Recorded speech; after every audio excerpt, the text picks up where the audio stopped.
Like a lot of people, I came to an interest in Christianity in Japan through the novels of Endo Shusaku, particularly Silence. It's not only a profound psychological study, but a vivid portrait of a time when persecution had driven Christians underground. Now, Christianity in Japan begins in 1549.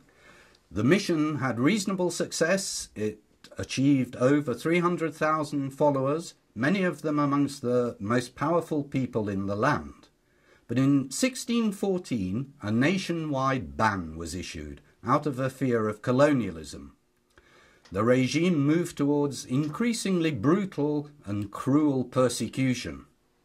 In 1639, the country entered a period of isolationism, and for 200 years or more, it was cut off from the West.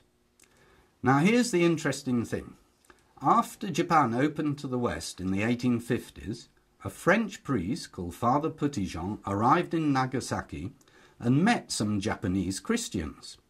Who on earth were they? It turned out that there were pockets of hidden Christians all around the region.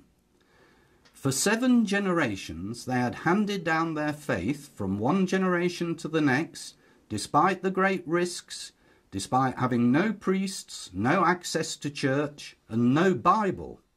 Now, this raised all kinds of questions in my mind.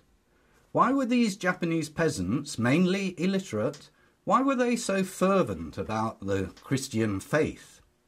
Why was the regime so insistent on eradicating Christianity from Japan? And why, even now, is Japan so resistant to Christianity? There's only 1% of the population that are Christian.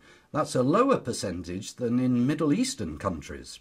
Intrigued by these questions, I set out on a journey of discovery. It took me to places associated with Christian events, from the arrival of the first Europeans through the Christian century and up to the present day. It took me to places associated with very gruesome events, but it also took me to places of remote beauty. And I was able to meet some remarkable people, including modern-day descendants of the hidden Christians who are still practicing their faith.